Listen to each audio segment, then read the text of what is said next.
ساتھ امام موسیٰ کاظم علیہ السلام کا زمانہ ہے۔ امام جہاں مدینہ میں رہتے تھے تو مدینہ میں امام ہے مولا علی کی نسل سے، ایک خلیفہ ثانی کی نسل سے بھی تھا۔ اس شخص کی امام موسیٰ کاظم سے بنتی نہیں تھی۔ اب بات یہ ہے کہ ٹپکے گا وہی ظرف سے جو ظرف میں ہوگا، تو بہت زیادہ اذیت کیا کرتا تھا، بہت پریشان کرتا تھا، گالم گلوچ کیا کرتا تھا۔ اور جو امام کے بہرحال چاہنے والے بھی تھے، مدینہ کے اندر تنہا تو نہیں ہے، ایک حلقہ احباب موجود ہے، دوست احباب موجود ہیں، تو کئی مرتبہ جب اس کے گلی سے گزرنا ہوتا تھا، اس کی شکل جب دیکھتے تھے تو وہ فحش بکتا تھا۔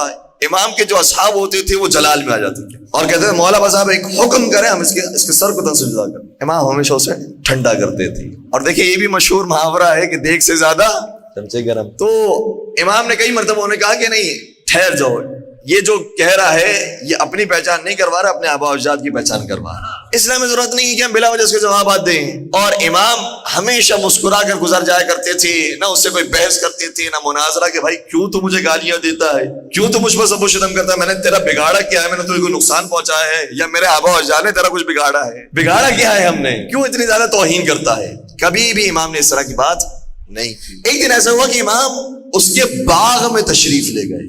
اچھا وہ تو ویسے ہی شکل سے تب جاتا تھا، امام جب باغ میں داخل ہوئے تو وہیں سے جب دیکھ رہا تھا دور سے امام تشریف لا رہے ہیں، وہیں سے اس نے نعوذ باللہ گالیاں بکنا شروع، اور امام مسکراتے مسکراتے اس کے قریب آتے جا رہے ہیں۔ اب یہ حیران ہیں، اور دیکھیں ایسے واقعات بہت سارے ہیں۔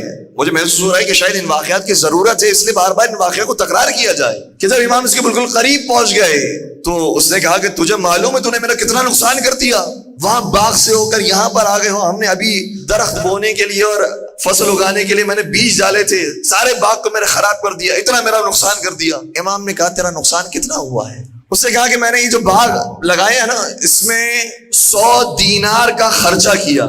امام نے اسے دوسرا سوال کیا، یہ بتا کہ اس کے بعد تجھے اس میں فائدہ کتنا ملنے والا ہے؟ کیا 100 دینار کا خرچہ کیا تھا، 200 دینار کا فائدہ ملنے والا تھا؟ امام نے اسی وقت اپنے جیب مبارک میں ہاتھ ڈالا اور 300 دینار اس کے حوالے کیے۔ وہ جو اب تک گالیوں کی زبان کہہ رہا تھا، وہ جو اب تک تشنان کی زبان استعمال کر رہا تھا، بے اختیار اس کی زبان سے نکلا اللہ یعلم حیث یجعل رسالتہ، خدا بہتر جانتا ہے کہ اپنی رسالت کو کس کے حوالے کرے۔ ایسی تبدیلی آ گئی۔ اور ابھی روایت ختم نہیں ہوئی ہے، روایت کہتی ہے کہ وہ جو پسند نہیں کرتا تھا کہ امام کے چہرے مبارک کو دیکھو، کچھ ہی دیر نہیں گزری تھی کہ امام اس کے بعد جب مسجد تشریف لے گئے تاکہ نماز پڑھائیں تو یہ پیچھے نماز پڑھنے کے لیے آیا ہوا تھا۔ اور امام کے صحابیوں نے بھی دیکھا کہ وہ جو اب تک گالیاں دیتا وہ تو ہمارے برابر میں کھڑے رہ کے نماز پڑھ رہا ہے، اس کو کیا ہو گیا؟ جب وہ چلا گیا تو امام کی خدمت میں آئے، کہنے لگے کہ اے مولا آپ نے کیا کیا کہ اس کے بعد یہ آپ کے پیچھے اگر آپ کا معتقد بن گیا ہے؟ امام نے فرمایا میں نے اسے کچھ دینار دیے ہیں، جس کے بعد مؤلفۃ القلوب ہونے کی وجہ سے اس کا دل میری طرف مائل ہو گیا ہے۔ پھر امام نے جملہ کہا جو روایت کا آخری جملہ اور اہم ترین پیغام ہے۔